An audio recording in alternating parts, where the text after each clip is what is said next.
Hello there everyone, it is King Sloth back again with another video for you guys. This is a question I've been sent through Instagram by someone who, I don't know what, but doesn't want to be named. He's asked me, what are your tips for your British Army selection?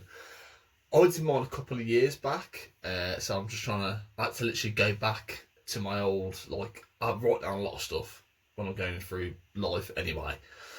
And my selection's actually written down, and everything I was feeling at the time, everything I wish I would have done better, and everything I should pretty much tell other people to do, which might sound strange. But today's video, I'm gonna aim for 10 likes. On my last video, I hit 10 likes, and I asked for 5, so maybe this time I might get 15. So hit that like button straight away, and also if you haven't subscribed already, hit the notification bell, hit the sub. We're on the road to 1,000 subs. That is the plan. Hopefully by the end of this year. We're on 79 at the minute, and we started off this year at 42, so we're doing pretty good. We're doing pretty well this year already. Right, okay, let's get into the first point. The first point I need to raise is that obviously fitness is one of a big point of your selection. Obviously with COVID, things have changed. They're no longer doing the 2K run at the minute. However, that will be back once restrictions change. At the minute they're doing the bleep test. The bleep test, to train for that, I'd suggest doing a lot of sprints or fartlek train. So the way I trained for doing the bleep test, originally I wasn't joining the RAF, and one of their fitness tests is a bleep test. I was doing something called the lamppost training, and pretty much you'd sprint to one lamppost, then you'd jog to the next, sprint, jog, and you'd do that for 2 kilometres. That doesn't sound like a lot in reality, but when your foot, it's not like I'm slightly sprinting, you are sprinting so you're almost throwing up, and then you go ahead and do a slow jog to get your breath back, then you do your sprinting again, then you jog again. By that you're getting up your aerobic breathing capacity, so you're better off at sprinting short distances, which is good for your bleep test. And also, it improves your 2K time as well, because the more and more you get used to that sprinting, eventually I was sprinting, say, from sprinting from 1 to 1 lamppost, I'll sprint to 2 lampposts, then jogging to the next one.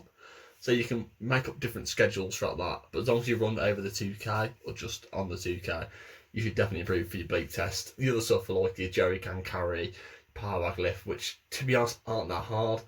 The power bag lift, make sure you just pick up as much as you can, just get it done. And with the jerry can carry, don't start until you've got a good grip. Make sure you dry your hands before you start, because on my selection I saw a couple of people fail because they actually picked it up and just let go, and they were like, oh, fail. Like, what? Fail. Make sure your hands, I literally had a cloth in my trousers. I dried all my hands up, hands back in my pockets till we were ready to go, picked it up, gone. That's how I did that. So the fitness wise, mainly the people are worried about the bleep test, so make sure you do your sprints to get ahead of that. The next thing I recommend is actually learning something about your phase 2. Don't just think about phase 1, think like your next couple of steps. Obviously be very clued up about phase 1, what you expect, what the army expect of you to do, and what job, at least have some knowledge of your job. But also, rather than having just about your job, what you think the job does, also have some sort of information about what your phase 2 does. I learned where my phase 2 was, how long it was, what sort of subjects I covered, what I was most looking forward to. I literally went into so much in depth. When it came to the British Army interview on the selection, I was very clued up, and I actually got higher marks because I'll be able to answer the questions in a very articulate way, which is very good. And the third tip that I'm going to give you is, I guess, to be confident, be confident, but also be a team player, because you will be doing on your army selection your team tasks. I'm not sure how it still works with COVID, but you still do team tasks. The way it worked out, you can actually get marked down if you push people down. So if you're confident, really confident, trying to take lead of the team, not letting anyone else talk, it's bad. You actually get marked down for that. However, the way I got around that, I've always been quite a confident lad on group tasks anyway. So when it came to the phase 1, I literally said to him, I was like, okay, here's my idea. when I finished going through it, I was like, would anyone else like to build on it? Would anyone else like to do anything? What's your idea? So you'd give across your point, then you'd ask other people for points. That worked and it went very well. And when like the first time we did it, I think we had to make a bridge using like 2 planks, 2 barrels, and a chain, something like that. And I think the first time we did it, we actually failed that. So we failed the first attempt, and I was there like, okay, come back, lads, bring everything back. And I was there like, what do you think went wrong? So you'd constantly ask questions, and you do get marked up on that. They make out like it's not a big deal, these team tasks, but they are. If you get marked down, they can be the difference that you really need. But yeah, so those are mainly my 3 tips. If you are looking to join the army, I wouldn't be worried about selection. Just work hard, do your best. Even if you do fail something, just continue to work hard. Also, number four, this is probably the main point that people fail on. During the medical, if they ask if there's anything wrong with you, say no. Just don't say you're ill. Please, God. I had one lad who was on my selection who literally failed himself because he had a headache. Literally, they failed him. They're like, you're not medically fit to carry on with selection. It means you can't do a fitness test, which means you're gone. So you get sent back for about 3-4 months for the next selection day. So if you're ill, or if you know you're ill but you can carry on, you can continue to do fitness tests, you can continue to give the interview, you can continue to do everything you need to get through this selection.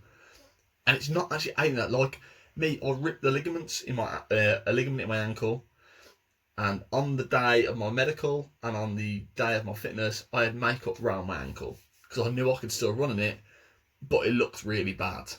However, by doing that, I got into phase 1 faster than what I would be, being like, okay, I'm on medical, I've got a problem with my ankle. They'll send you home straight away. They're not going to risk it for insurance purposes. But yeah, those are all my points. I hope you have enjoyed this. Once again, I'm open to questions about pretty much everything about the army.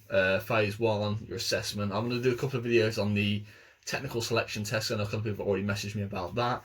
I've got to do my top 5 things to bring to phase 1 and what I genuinely think of the army.